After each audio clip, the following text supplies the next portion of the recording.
In your wallet there are টাকা 500, টাকা 200 and টাকা 100 notes in the ratio 5:9:4 amounting to টাকা 18,800. Find the number of each note respectively. তার মানে হচ্ছে কতগুলো নোট রয়েছে, 500 টাকার নোট, 200 টাকার নোট, 100 টাকার নোট, যাদের একটা অনুপাত দেওয়া রয়েছে। মোট টাকা হচ্ছে 18,800 টাকা। প্রতিটি নোট কতগুলো রয়েছে এগুলো আমাকে বের করতে হবে। দেওয়া আছে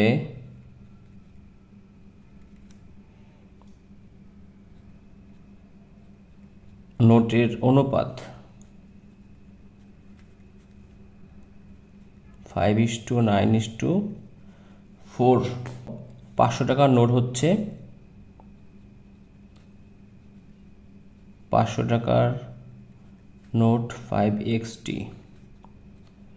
200 টাকার নোট 9xt, 100 টাকার নোট 4xt। প্রশ্ন মতে 500 টাকার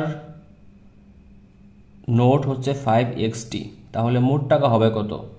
সংখ্যা দিয়ে গুণ করতে হবে 500-কে। এটা হচ্ছে আমার টোটাল টাকা। 9x গুণ 200, 4x গুণ 100 ইকুয়াল 18,800।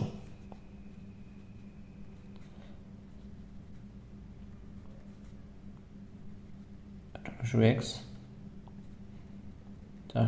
ইকুয়াল 18,800। যোগ করি 25, 43, 47, 18,800 x ইকুয়াল 18,800 ভাগ 4700, 4। x ইকুয়াল হচ্ছে 4। সুতরাং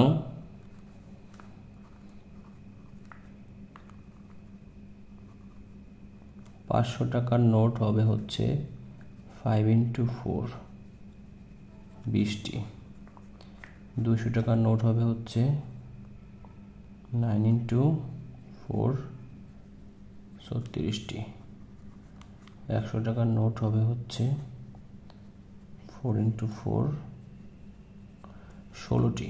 অপশনগুলোর মধ্যে 20, 36, 16 প্রথমটি হচ্ছে আমার উত্তর।